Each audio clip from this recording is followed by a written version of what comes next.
Thank you for listening to Buffalo What's Next on WBFO. Buffalo What's Next is on summer break and will return with new content shortly.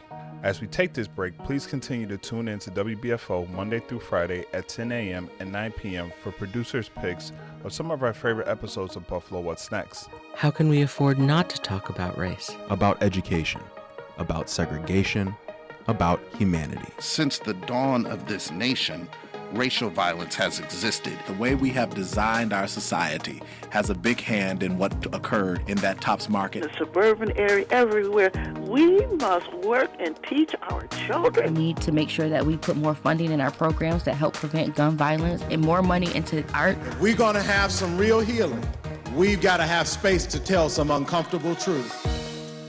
On today's episode of Buffalo What's Next, Summertime Producers Picks, we look back at two previous segments from September 19th and September 26th of 2022. First, we look back at a conversation Thomas O'Neill White had with activist and then Medaille University criminal justice professor Orlando Dickson. The two spoke about using public land for public benefits, police oversight, and his career as criminal justice professor at Medaille University. Then, Jay Moran sits down with attorney Jason Daniels to speak about being black in the corporate world and how black people navigate positions typically held by white people. First, Thomas O'Neill White with Professor Orlando Dickson.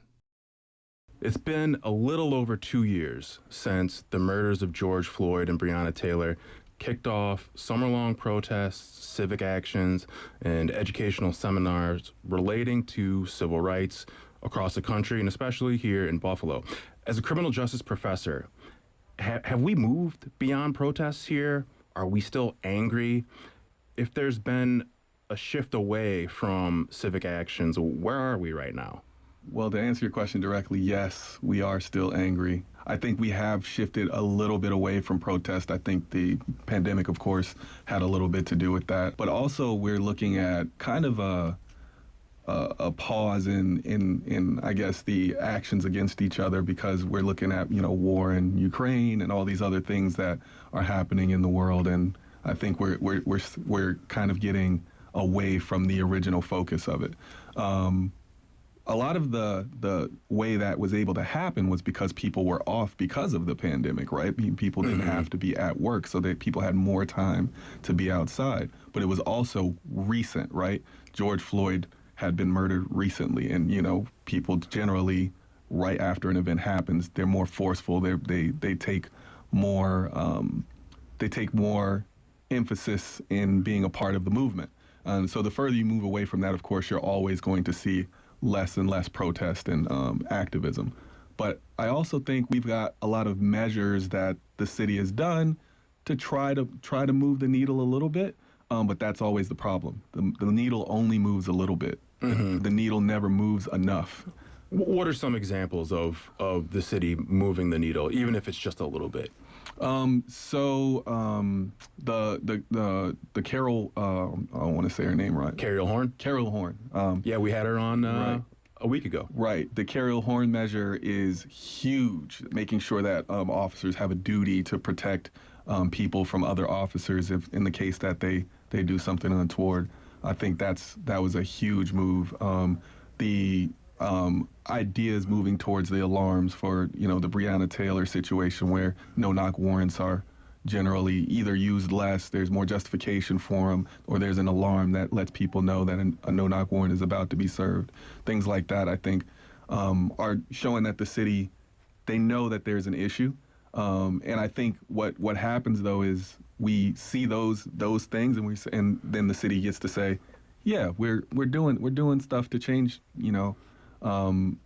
change the idea of policing around here. But then you see things like the police advisory board being dismantled, and you're like, but see, this is the issue here. And I wanna circle back to that. But if we're no longer protesting, as Jay-Z said, we're past kneeling or whatever. If we're not protesting, we're not doing these civic actions, how do we keep pushing that needle further if we're not going to be doing those things? Well, we should be doing those things. I think even though we've slowed it down, I think we should re-engage. It's not just a George Floyd issue, right? People are being killed every day. Unarmed black men, unarmed people in general are being killed every day, or at least every week, you know, and it's a shame. Nobody should have to go through that. And I think the way we get back into it, we re-engage the process. We meet with our local officials, because most politics are local, right? We meet with our local officials. We call and let them know this is still an issue for us. We haven't stopped caring. And we also vote. We participate in civic engagement. We also volunteer, get involved with local groups. There's local groups in every city, especially here in Buffalo, where you can get involved with people who are working on this every day, because the work hasn't stopped. It just went behind the scenes, right? There's people who are nonprofits that are working on this stuff every day. Voice Buffalo, you got Citizens Action, Partnership for the Public Good. There's so many people that are always working on this, and even though it's not getting as much public attention, there's always opportunities to get involved. And back to police officers, do you believe police officers and citizens, given what has happened with George Floyd, Breonna Taylor, recently here with Willie Henley and others, are we a bit more cognizant, citizens and law enforcement, of each other? Is there a sense on both ends that we need to de-escalate certain situations given what we've seen? I would say yes. I genuinely believe that the police want to do their job correctly. I think there's a history of incorrect training within the police, as in, there's these, programs throughout the United States that teach officers to kind of, in a matter of words, shoot first and ask questions later. And there's a training issue overall with police. But I also think there's a history issue, right? There's the history of police being able to kind of get the benefit of the doubt in every situation. And so when you have that history and you have that training, you're going to have a situation where the police are kind of getting away with things they shouldn't get away with. And then you have policies that the public is not aware of, where the public is like, hey, we want to see how you punish these people, and then you have the police pushing back saying that's personal information and things like that. So we also need transparency in that way.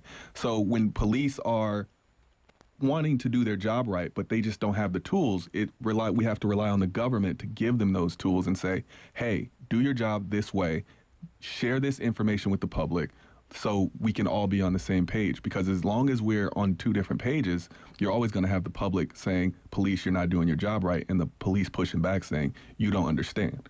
Mm-hmm. And then I guess the elephant in the room is what problems still exist between law enforcement and citizens. Okay. That one's, there's a lot. How much time you got, right? I think one of the key issues is there's a lack of understanding between police and the communities that they serve. Police are to serve a purpose, right? They want to catch criminals. They want to protect people, right?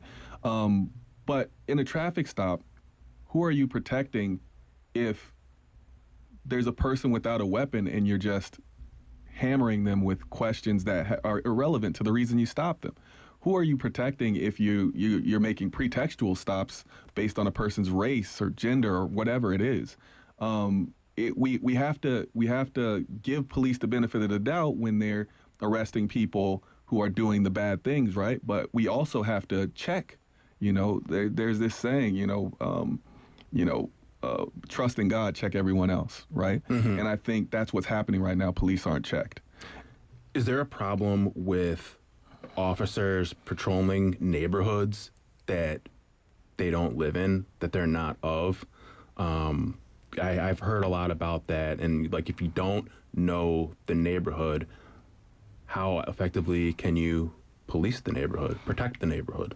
Right. I think there was a law before in Buffalo where you had to be a resident. A few people were grandfathered into that, of course, but I think that sunset in 2020. I'm not certain if they re-engaged it. But you definitely need people from the communities, because if you know that this certain person has, for instance, a mental disability, you might say, okay, well, I know this person because I'm in this community and I know that this person doesn't mean any harm. So maybe there's a way to divert this away from a criminal issue.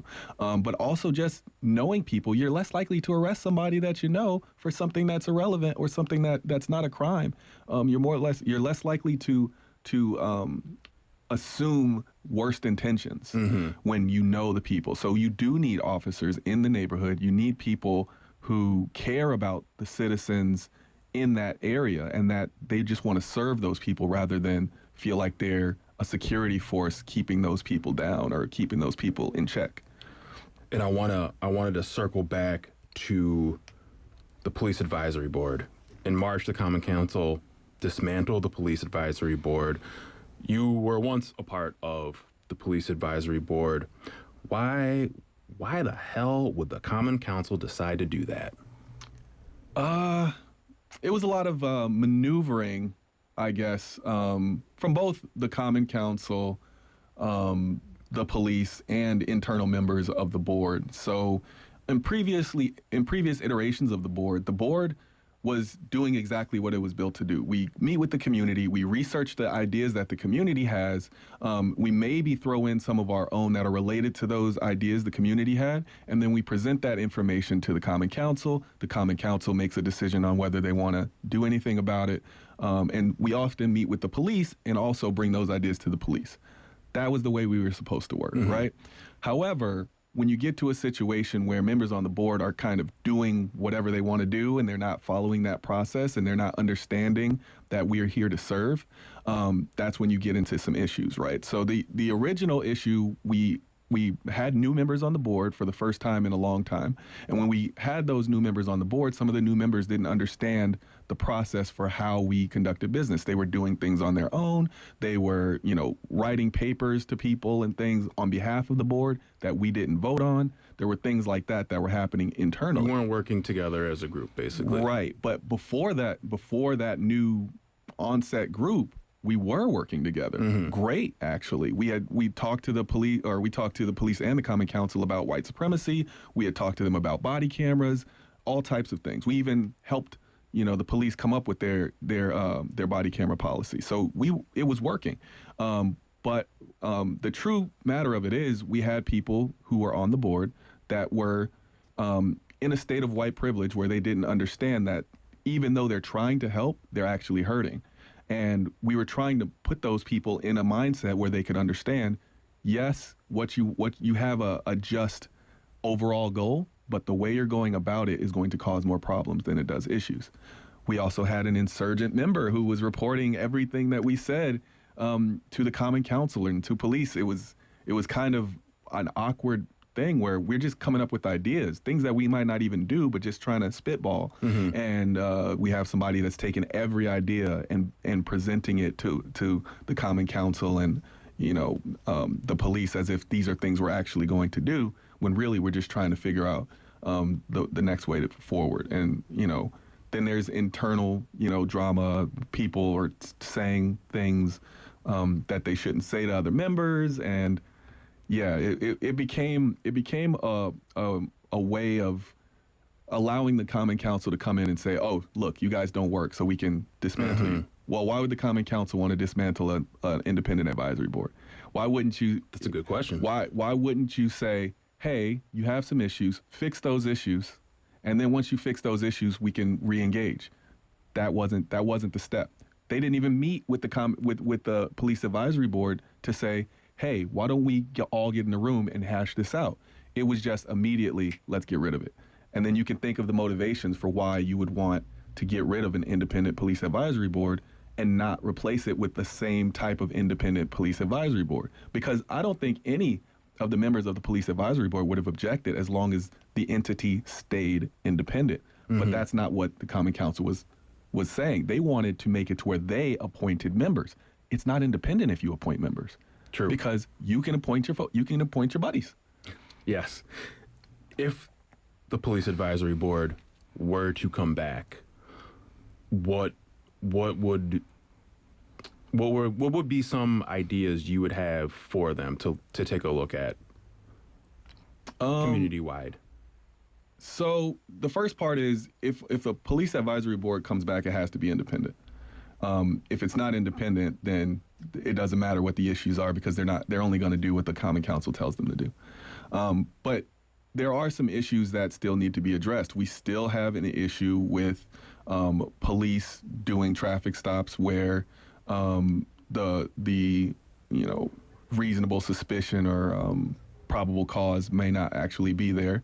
We still have an issue with members of society being put in jail that are suffering from mental health issues that maybe shouldn't be put in jail.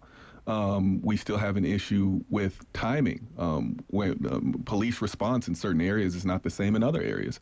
So there's a lot of issues that the Police Advisory Board can look at, and it's kind of hard to even say, well, what are the current issues? Because that's kind of what the Police Advisory Board did. We went to the community, we said, what are your issues, right? Mm-hmm. So right now I'm speaking from my perspective of just what I've seen, and that's not enough. And that's kind of what I was trying to tell that board member at that time. My perspective is not enough. Your perspective is not enough. We need the community's perspective, and then we can add ours into that. And that's what we're missing. We're missing that connection from the community directly to the board, or directly to the Common Council, where they have to listen, because the community can go into those meetings and they can talk and they can say this is an issue, but it doesn't have the same weight as a police advisory board going into that meeting and saying that these are the issues. You're listening to Buffalo What's Next. I'm Thomas O'Neill White. We're talking criminal justice, public land, and more with Medaille University criminal justice professor Orlando Dickson. Public land for public use. It sounds like a simple concept, but is that happening here in the city of Buffalo? To an extent, I think it's more of a half measure approach, and this is common what you see in most political areas. They give you a little bit and then they say, well, look, we're doing something, but the something is never enough. What we really need to see is tracts of land that are given to back to the residents, and so they can make it green spaces. They can farm on that. They can plant flowers, whatever, right? We need more green spaces in the city of Buffalo, right? But we also need tracts of land that are just left alone, that we're not giving to developers and saying, hey, build something on this, right? Sometimes you just need green space that's not used for anything, for what is it called, carbon reduction. And I think a lot of what happens with public land is people look at public land and they see money, but they don't see health. They don't see, energy conservation. They don't see reducing smog. They don't see like those things. Most of the time people look at land and say, oh, look, a free space where we can build something and make money. But we need to change our mindset to one where we look at these spaces and say, well, can we do something to help the city in another way? What would you do with the Kensington Expressway? There's been talk, there's plans to turn it into something that it's currently not, connecting these neighborhoods that have been bisected for years and years and years. Say you had the influence, what would you do? I would get rid of it. Honestly, I think that's the only way that you can completely negate the history of dissecting, Black communities. You got to completely get rid of the highway. Now, I say that from a perspective of like, the reality of making that happen is of course extremely difficult, and then you're going to have people complaining about traffic, et cetera, right? So I guess the second state is reconnecting those communities. They have the over the expressway, walkers where you can walk, across, right? We need more of those. We need more ways to connect these two areas that have been split. Not only that, you need to reinvest in those areas that you split. Absolutely. You don't necessarily have to change the road or change the highway. You can just invest in those communities and pay back what you destroyed. And it's also an apology would be nice. Hey, we acknowledge that we, separated these communities and we destroyed 100 years worth of progress. Maybe we should apologize for that. Maybe we should put it on the table and just say, here's some truth and reconciliation about the issue. Now, we, being WBFO, we recently obtained documents related to Buffalo and Erie County Land Trust grabbing up property from Jefferson Avenue owners and others with a super bid prior to the October 6th auction, essentially cutting a line to get to bid. And we know Land Trust works to keep property out of the hands of developers. But what's your take on this news? Big deal, little deal, no deal? It's a big deal. Assuming that it's true, of course. I don't know any other details. I think it's believable, though. And the problem is that it's believable, right? Like, it's not a stretch of the imagination to think that something like this is happening in Buffalo.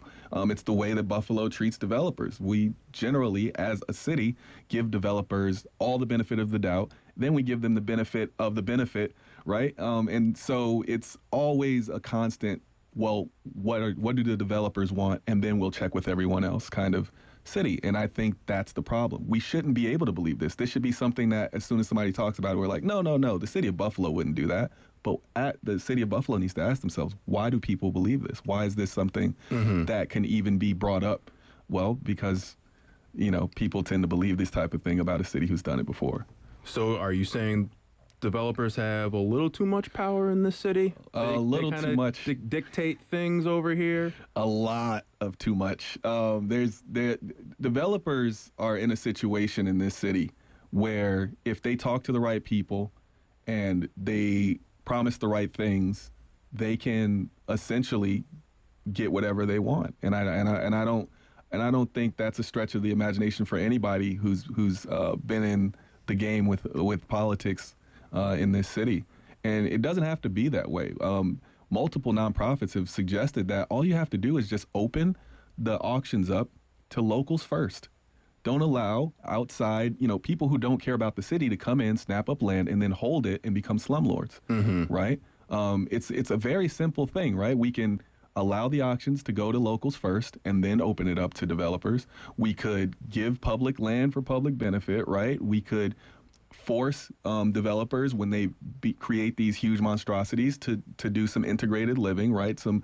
Mix in some affordable housing with the luxury housing, right? It's very simple, and that's the thing. We have all the solutions. It's just a matter of political will. Is luxury housing sustainable in this city? Absolutely not. Absolutely not. It's actually very odd to me that we have luxury housing at all. I mean, I understand that there's people who have more than others, of course, and they want to live at a higher standard than others, but they can go buy a house. We don't need that in the city. We don't need a sky-rise building overlooking the city when we have the entire east side struggling, right? It's very dystopian, I guess, to see like this luxury apartment building coming up over here, and then the east side of Buffalo can't even get their sidewalks paved, right? They have open lots that were dilapidating houses. There's just massive disinvestment in one part of the city. So how dare you build luxury apartments when people in one part of the city are struggling like that? Yeah, I mean, there's I can drive down Elmwood and from Elmwood and Forest to like Elmwood and West Utica, there's at least 2 new buildings with luxury housing, and it's just, I don't know, it's seems strange, especially when you drive, especially as you said, driving around the east side, you see vacant lots and everything, and houses being torn down.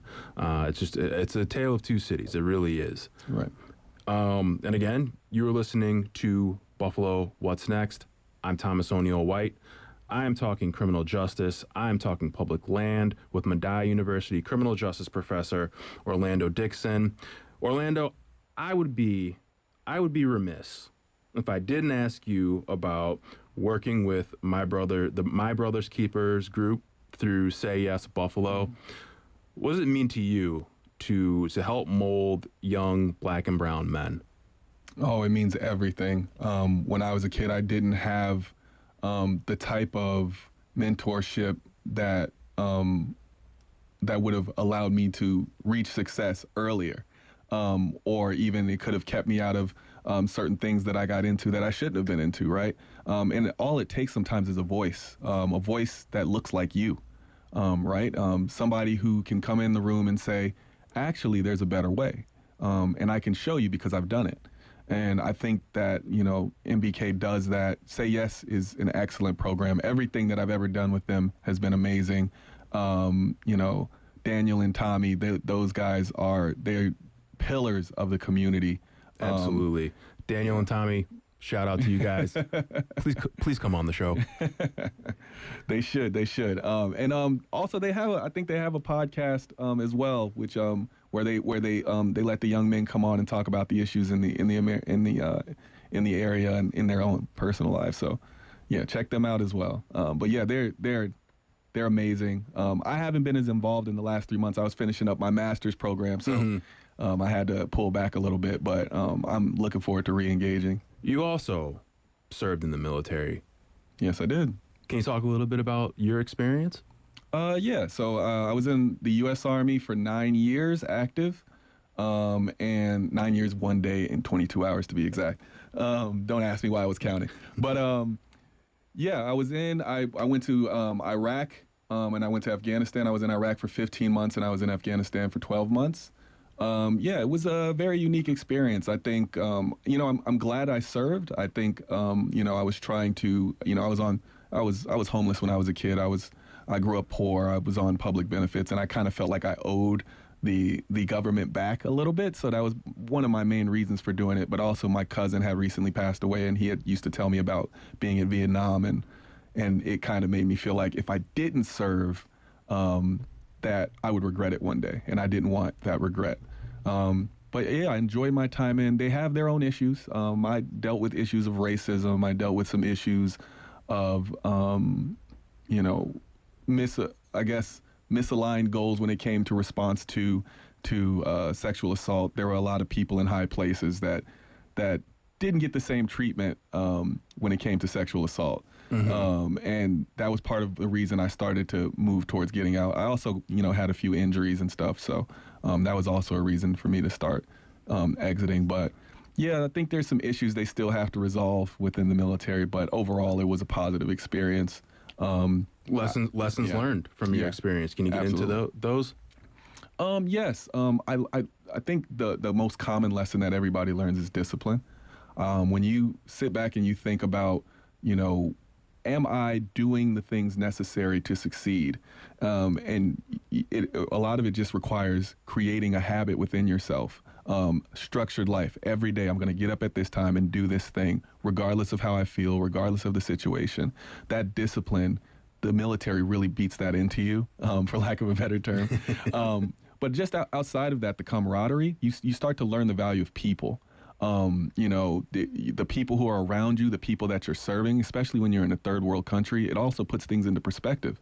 Like, I'm in a country where somebody lives in a house that's made of mud, and I had the audacity to complain about being homeless as a kid, right?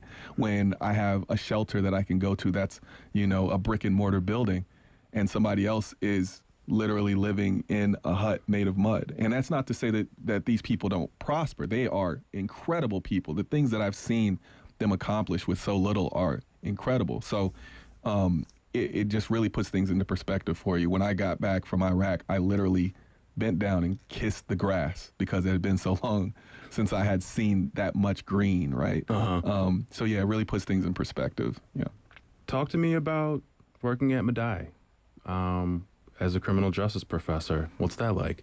I absolutely love it. I honestly feel like it's the calling that I missed, right? I felt like this is something I should have always been doing. I don't get up in the morning and hate going to work. It's a love thing. I genuinely love that feeling of teaching somebody something, imparting wisdom or whatever it is, right? When I tell somebody a new piece of information and that light bulb goes off in their head and they're like, oh, I just learned something, that does something to me internally. That's something that there's no feeling like that. This person now knows something they didn't, and I'm the one that helped them get to that place, and it's a great feeling.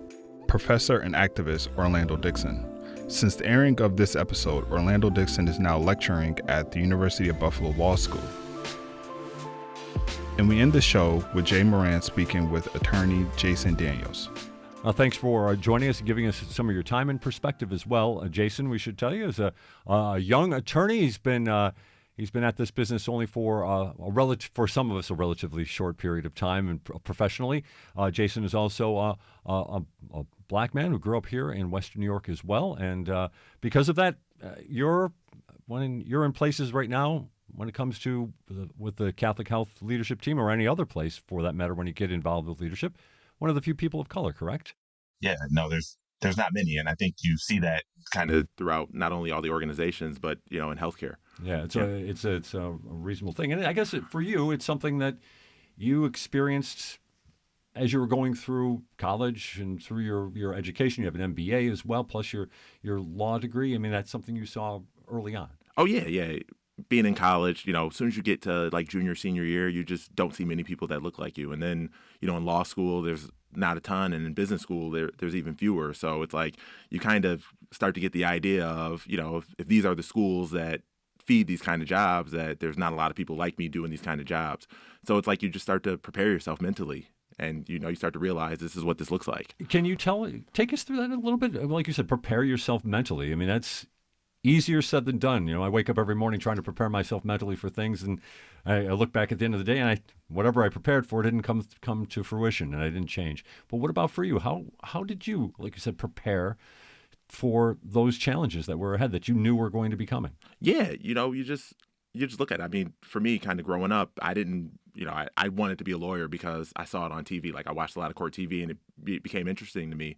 But like, coming up, I didn't know any lawyers or really have any experience and everything. It was just kind of, what I had seen. And, when I got to college, there were people, and you could just tell, there were people who, had parents who were lawyers, and, had different people who were in different professions, and they had some of that guidance. And myself, I kind of just, figured it out on my own. And, I found good mentors, as I got further on and I got into law school and stuff. But early on, it was like, just trying to navigate and to try to figure out, what this looks like. So you had no specific role model, so to speak, as you were making your way along this journey? Not really. Yeah, it was just kind of like, this is what I want to do. I think I could be good at it. These people seem to do well financially. That was a goal of mine. And, I just kind of pushed forward. And, really as I got older and as I, got more school behind me and everything, I started to really get a better idea of, okay, this is good. And like, this person,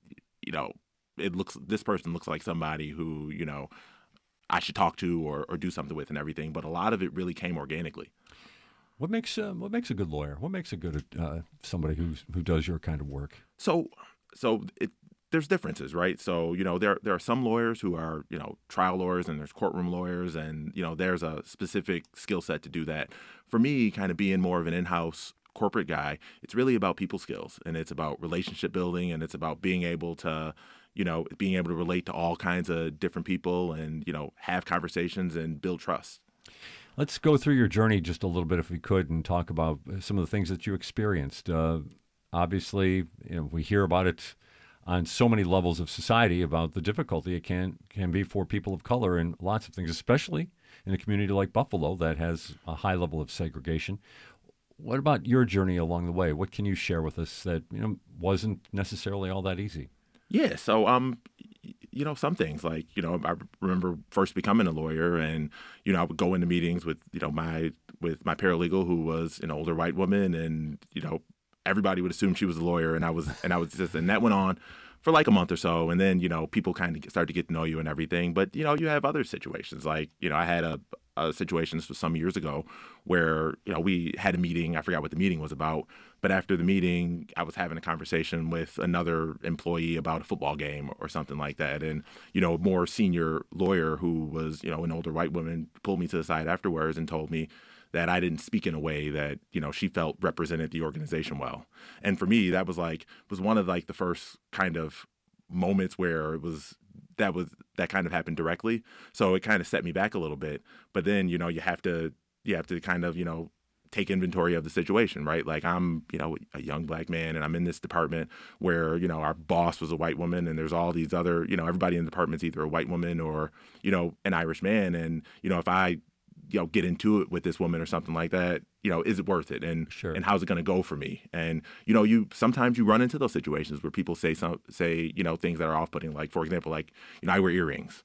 And early in my practice, people would, call it out or say something and everything. And it's just like, you kind of have to laugh some stuff off that maybe you don't necessarily think is funny. Yeah. Just curious, back to that conversation about football. You said that, but what specifically was it? Just the way, just a couple of guys talking about a game and just the way the passion of it all? I have no idea. But, Really? we were just talking about the game and talking about some players and stuff like that and everything. And I forgot exactly what the conversation was. But, evidently she didn't like the way I said something or something I said. We certainly, weren't using any profanity or anything like that. But it was just, that was a person who, she came from another law firm where it also, I don't think they ever had any employees of color or anything like that. And she came in and she was a little older, and you could tell like she was a little older school about things.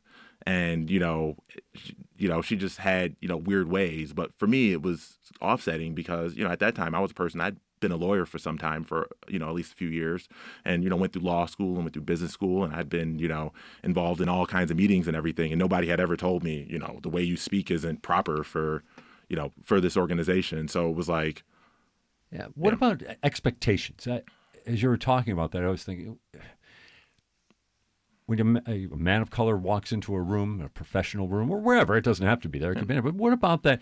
Do you have a sense of people's expectations? They see you in there, then all of a sudden they may expect you to be something that you are not. Do you ever get that kind of a reaction? Not so much, especially early on. I would get like, it would seem like people were surprised. Okay. I was there because I was, a pretty young guy and everything, but that would happen a little bit. I don't necessarily know about expectations. I know for myself, my expectations of myself, I have a lot of, white friends who are lawyers, and, we talk about like career and expectations and stuff like that and everything. And I always feel like they're a little more at ease than me. Like, for me, I'm not necessarily uptight. Like, I've been doing my job for a while. I feel like I'm really good at it. But, there's always kind of this, I think some people call it imposter syndrome, where it's like, you feel like, this could end any time, or like something could happen. And you just, you feel like you have to be more careful than I feel like other people do. Okay. And, sometimes it's a little limiting because, you'll see an opportunity or something like that and everything. You'll have to, kind of dial it back in your head. While I feel like other people just feel like, oh, I'm supposed to be here, so this is supposed to happen. Wow. But yet you've been able to deal with that. Can you take us through how you, again, go about dealing with that sense that that maybe you can't proceed quite as aggressively or as naturally as maybe other people can? Yeah. I think at this point, I've been at it for long enough where it's just part of who you are. Yeah. And it's just kind of a what happens things. I operate under proceed until apprehended at this point. So it's like, I just keep going further and I do the best work that I can do. And, I try to surround myself with people who I know are good people. Like, right now, I'm in a situation at Catholic Health where my boss is a really good friend of mine, and our CEO is a really good guy. And there's a lot of people who I know support me and support what we're doing. And I always like, when I'm looking at opportunities and when I'm figuring out what I'm going to do next, that's really important to me. Like, I always identify, I'm like, I need to have a boss who's a person that I connect with, who's a person that I like and I know is going to support me, so I feel comfortable, being me and proceeding and everything, because, you hear horror stories about people who end up in really bad situations. Sure. And I'm just like, I've gotten to the point where, my kind of peace of mind is more important than making a little more money and being in a different position. So I've just gotten to the point where, it's really, first it's about like the people, and then it's about, okay, this is the job that I like and everything. Proceed until apprehended. I'm going to take that and steal that from you. That is a memorable phrase right there for sure. Jason Daniels is our guest here on Buffalo What's Next. He's the senior legal counsel at Catholic Health. What about from learning through the legal system? And lawyers, I think you would agree with me, once trained, think differently than other people, right? People who aren't attorneys. You go through a process of how to think about things, how to think about issues. Has that helped, do you think, in like what you're talking about right here of prioritizing, of knowing where your lines in the sand have to be when it comes to these types of relationships? Yeah, a little bit. Some of it's that. The other thing is just like learning how to read people. For years, like when I was in college and I waited tables and I bartended a little bit, and you get to be around different kinds of people, and you learn how to read people a little bit. And I feel like, especially in my line of work, like working in-house with a large organization, it's really about just building relationships and just kind of knowing, what goes over with who, and, who kind of feels a certain kind of way, and playing to that a little bit. I think maybe playing to it is a bad characterization, but right. but just understanding how to deal with certain kinds of people. Right. And realizing that, some people you have to meet them where they are, because they're never going to be, where you want them to be, but you engage with them in a certain way anyways, and just knowing how to have those conversations and relate to people, and some people you find common ground, right? Like some people you really don't have anything in common with, so you think about the basic things, right? Like we both like football, or right. We both like plays or traveling or just kind of whatever, and you just really build relationships off of those commonalities. People use the term microaggressions Yes. when it comes to dealing with racial issues and such. What about for you? When you hear that term microaggressions, what do you think about? Oh, it happens all the time. Really? And the thing is, so it's not all intentional.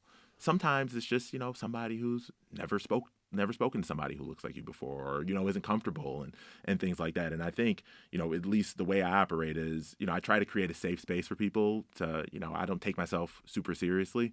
So if I'm having a conversation with somebody and it's not somebody that I'm familiar with, I just try to make them understand that it's a safe space. So if you say something that's not that's not something that's proper, or something like that, and everything, like I'll tell you about it, but it's always in a friendly way, and very seldom is there, very seldom professionally at least, is there something malicious. Sure. There's been a couple small situations where there've been things that I felt was malicious, but most of the time it's just misunderstandings. And I think there's two ways you can handle it. I've seen people take those little small misunderstandings and make huge ordeals out of them and really blow things out of proportion. But the other way, which I think is the better way, to really just use those as teachable moments, and educate and talk through things, and build relationships in that way, because ultimately once you take it out of proportion, people go back into their back kind of into their shells, and you don't get anywhere. Yeah, it's an interesting approach to it, and you would probably know well enough that not everybody would take it quite that way. Oh, right, not at right? all. Yeah. And I think especially with what you've seen over the last couple of years, with really like there's been a really big push in things like DE&I, and after George Floyd, and just a lot of what's going on, you see like a really big push, and people are getting kind of really aggressive right away. And that's just not an approach that works with everyone. I mean, you got to think about it. A lot of these people, right or wrong, they've operated in a professional environment where there's only been people that Right. have looked like them in certain spaces for 30, 40, 50 years. So to expect that because this one thing happened, everybody's going to automatically change tomorrow, it's not appropriate, and it's not reasonable. So obviously people who have certain beliefs that are inappropriate, they have to change things, and they have to really think about who they are or what they're presenting, especially in the workplace. But I think you kind of have to meet people where they're at a little bit, and like bring them along, instead of expecting everybody to be exactly where you are from day one. Sure. Yeah. Interesting about microaggressions. You've nodded very quickly of the affirmative that you understand it. And our listening audience, it seems to me, this particular program has really resonated with them in a lot of ways. And if you wouldn't mind sharing what when it comes to microaggressions, if you mind sharing maybe a couple of examples, because again, I think we have a lot of people who, since May 14th especially, want to make a difference. They want to make a difference. They want to make a difference in how they deal with people and how they can help this community move forward. What about some of those things that you've experienced that this is something that happens a lot, and you'd rather not see it happen, and you can understand maybe how others take things a little more offensive, a little bit more. Absolutely. I mean, the one, I think the low-hanging fruit one that happens all the time is when they introduce people of color to leadership positions, they immediately say, how well they speak, or they're they seem they present themselves really well, or it's like, you know, they're like compliments, but they're not compliments that they give to, you know, every other, you know, white man or woman that's ever been in that role. And I see that all the time. And that's like one thing that I immediately call out. I'm like, you know, well, have we ever done it? Like, do we do this in other, like, you know, why do we feel the need to say that this, you know, master's educated person speaks well? Obviously they speak well, right? Like, you know, those kind of things, you know, a lot of the things, especially when dealing with women of color, the hair, you know, there's like, you know, just comments like that, and not necessarily malicious comments, but like, you know, assuming because, you know, black woman has straight hair that she's Indian or something like that, or, you know, just, you know, assuming that every, you know, black man over 6 feet plays basketball, like, you know, just things like that, or listens to rap music, or just, you know, things like that I think come from a good place and maybe come from uncomfortability, but you know, it's not necessarily the kind of comment that you would make towards, you know, a person of a different color or background. What advice would you have to a white person, again, this type of person who, you know, just, you know, wants to go about doing things the right way, but they're older or whatever, they've lived in, like you said, you know, mainly places of non-color throughout their days, and, you know, between education and workplace and such. What about that? What thoughts, you know, what would you like to see building relationships in that regard? What do you think could help? Well, I'd like to say, first and foremost, the fact that they're thinking that way is like a big step in the right direction, right? Because there are a ton of people who couldn't care less about this and, you know, really have no interest in changing the way they think or anything like that. So, you know, the fact that a person's forward thinking and, like, you know, has those thoughts in the first place is really good to begin with. One of my really close friends, who was my original boss from a couple jobs ago and a great mentor of mine, you know, her and I are really good friends. We, you know, hang out, have dinner and stuff like that and everything. And, you know, she's a 64-year-old white woman and I'm, you know, a young guy. And, you know, one thing that we connected on is she was just always really forward thinking. And she understood that she grew up in a time long before where things were different, but she was really open-minded and really kind of willing to accept that, you know, things have changed and understand that. And I think just kind of, you know, keeping your ears open and understanding things, and then also just trying to, you know, when people give you feedback, you know, not necessarily taking offense to it, especially if the feedback is respectfully given, but also just kind of thinking about, you know, purposefully thinking about the things you say and why you're saying them, right? Like, you know, when you're writing an introduction for a new employee who's a person of color, right? Look at the introductions you've written for employees before, and, you know, if there's a big difference, why is that? Why am I saying this and I didn't say this before? And it takes work, because those aren't, you know, things that we naturally do, because I think we all come kind of hardwired with, you know, stereotypes and assumptions and things like that. Like, there's times where, you know, I'll look at a person and I'll assume something because of the way they look or how they are, and that, you know, assumption isn't correct at all. You know, one thing I think about all the time, like, you know, kind of, you know, being a younger guy, on the weekends you go into work to pick up, you know, papers or something like that, and you're dressed in whatever you wear on the weekend. And the thing about, you know, being a lawyer, you know, it's like when you're in a suit or you're dressed up and everything, people look at you a certain way, right. But, you know, when you're in sweats and stuff, it's like, it's different. And I've had some interesting interactions with, you know, security and with, you know, different people and stuff, just kind of off hours, come up to the office to pick stuff up, and those aren't the same kind of interactions that, you know, my white counterparts have had. So it's just kind of getting through some of those things also. Wow. Jason Daniels with us from Catholic Health. He's their senior legal counsel, and we're having a great conversation. It's interesting also in this regard, Jason, that you, as you mentioned, in the last couple of years, these issues when it comes to race have become at the forefront, and deservedly so, in workplace environments for sure. And you're a part of the leadership team at Catholic Health that's involved in the diversity and inclusion work that's going on inside the company. Talk about the approach. Yeah. So I'm the program lead for that program, and, you know, it's been really good. It's actually gone a lot better than I thought it would in the beginning, but, you know, it's because, you know, our CEO and, you know, a lot of people really support what we're doing.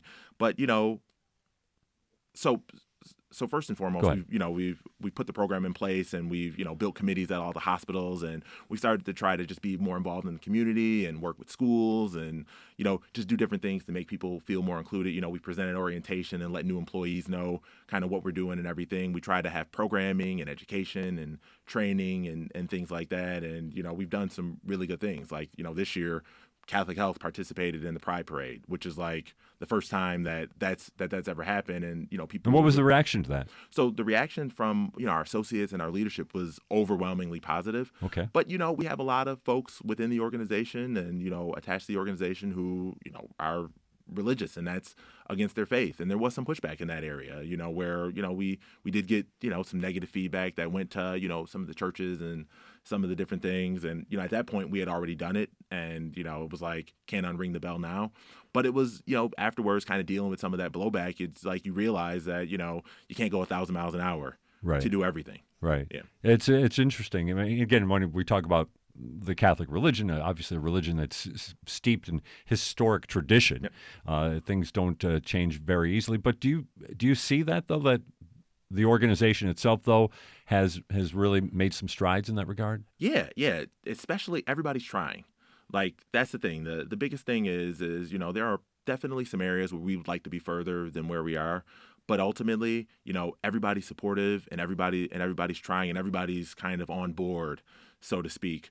But it's just, it's just managing what on board looks like for different people. And it's really, just managing through, some of the hospital. I think Sisters Hospital is like 100 years old. Right. So, they're just, a lot of people who, think a certain kind of way. And it's about, it's about bringing everybody on at the same time so you don't lose people. Because ultimately, if you go, 1,000 miles this way and, everybody was like, oh, that's too far, or we're not quite ready for that now, then you lose a ton of people, right? And if you don't have everybody on board, then you don't really have a program. You just have a few people kind of doing stuff. So, one of the really tough things to manage has just been going at the right pace for everybody and just kind of, keeping everybody in the loop. Like, I feel like, you over communicate things and you just try to, get people on board and make people comfortable with what we're doing. But, the one thing that I'll say, even from, folks from the diocese and, folks in our leadership and everything, like, everybody's supportive and everybody's been involved and everybody, is really supportive in doing this.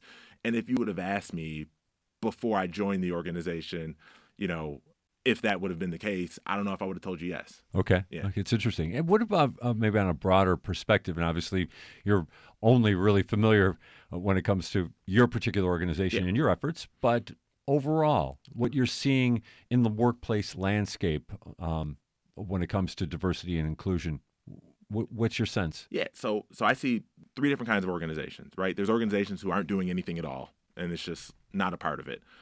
I see organizations who have like one employee, right? They pick said black person, make them chief diversity officer, and throw them into the pool. And many times that person's like the only person of color in their leadership team. And it's like, go do stuff, right? And that generally doesn't work. And then there's other organizations that, ours is definitely less mature in that area, but you see like M&T. They have, a really good program, and, Glenn Jackson over there, he's really good, and they do a lot of stuff and get a lot of people involved. But organizations that really try to engage lots of different people from different places in the organization and really kind of make it more of a team effort than a one person pushing it, or than a we're not doing anything at all, our culture's fine. So, those are the three different things that I see. And, I think it's more of a Buffalo thing because, I have friends that live down in Atlanta, live in D.C., live in different places, and they are light years ahead of us to some extent. There are some organizations in those places too who are also like, we don't care about that either. So, you get, it's a mixed bunch. It's interesting you bring up Atlanta. We had a conversation a while ago with Madison Carter, who was here for some time as a reporter, and she moved to Atlanta. And one of the conversations I brought up is, talk about the differences with Atlanta and Buffalo, and she reflected a lot of what you just mentioned there. But I'm curious, for a guy like you, you're a professional. You're obviously moved ahead in your field very quickly. Is there an attraction to go to a place like Atlanta or Washington? For me, no, because I'm a Buffalo guy. Good. And like I love Buffalo, and it's just, it's just where I am. But the one thing, I'll say, I have relatives that live in Atlanta and everything. And the one thing that, that really, really, really is great in those places that we don't have here is you go to those cities and you see neighborhoods, affluent Black and, Hispanic, and like you just see full neighborhoods with people of color, right? And they're affluent and they're nice neighborhoods. And it's almost surprising because, being from Buffalo, Sure. if you go to a nice neighborhood, it's a mostly white neighborhood. I live in Williamsville, and, Williamsville, you don't really have many Black neighbors, right? It's just how it is. So to go other places and to be like in nice areas and to see lots of people that look like you, it's like, wow, like this is great. But for me, the thought process is always, I would love to have this in Buffalo, not necessarily I want to come here for this. I'm interested. I want to get into this in a little bit because you can bring a lot of different perspectives, both from your personal journey and also, of course, your legal background and knowing the law. First of all, just when it comes to Buffalo and what has kept it back, what do you see? What do you think? So, there's a lot of things. Buffalo is incredibly segregated, just as far as the way it's split up and everything. But also, it's about like opportunity. It's about the education you get, and you live in certain places. Like, for example, when I was a little kid, I went to School 37, which is right over in the Fruit Belt and everything. And I went there to about second or third grade, and then from there I went to Cheektowaga Central, which is like first ring suburb school, not like Williamsville or Clarence, but a better school. And I remember going from 37 to Cheektowaga Central, like I felt like I missed a grade. Really? It was like there was such a difference in what they were teaching at one school than the other. And were you ready for it? Were you ready for it personally at the time? Well, I was a kid, so But you know what I'm saying. But I'm just saying, like, were you? Did you go up to speed very quickly, or did you struggle a little bit? It took me a couple years. Yeah. Like really, when I was at 37, as a kid, I've always been a really good student and got really good grades and stuff like that. And I went from being like an honor roll student to like just kind of barely making a student for a little while. And after a couple years, it clicked in and it worked, and I ended up doing really, really well. Right. But there was definitely a gap. And, at the time, I didn't understand this because I was a kid. But looking back, I think to myself, like, that could really frustrate somebody. Or, if somebody really, doesn't have the aptitude or doesn't have the support at home that I fortunately had and everything, it could be something that could really derail you. And kind of later on, Cheektowaga Central became more of a diverse school, and I saw a lot of peers kind of go through that and everything, where they came from Buffalo Public Schools and they came from other schools and they really struggled and they couldn't quite get their footing, and they ended up becoming behavioral problems or having these other things happen or failing out or whatever. But before, because there weren't those supports in place. So like one of the things that we've been talking about a lot with our DE&I program now, and with a lot of the mentoring and things like that, are a part of wanting more diverse people is kind of helping them get here, right? So like I don't feel like no offense to anybody who's part of that school system, I don't feel like the Buffalo Public Schools adequately prepare children of color because of problems at home, because of other things, to get to where I am today, right? Or to get to a lot of these positions. And without pipelines, without organizations kind of reaching back and helping them get there, I just don't think that'll happen. We've heard this term used. You can't imagine what you can't see. Yep. That there's not a lot of Black professionals, especially like we've already gotten into in the city of Buffalo, in these segregated neighborhoods, these poor neighborhoods. What about that? What is there something there that, again, you're only one person, you're only one guy, but what about getting those people who have succeeded, getting them in front of other people? Does it matter? Does it matter to have Jason Daniels show up at the second grade class at a public school? Does it matter? I think it matters a ton. I would have loved to have seen me when I was younger, and I think it's encouraging. I think a lot of people coming up, like, you don't see anybody succeed in that way that looks like you. So it's hard to imagine a path to do this thing that you've never seen anybody that looks like you do. So I think it's really helpful for people to go in and mentor and do things like that. Like, one of the things that I do is, I adjunct at ECC City sometime. Okay. And the reason that I do that is because, coming up, from pretty much third grade all the way through, like, I never had a professor or a teacher who was a person of color.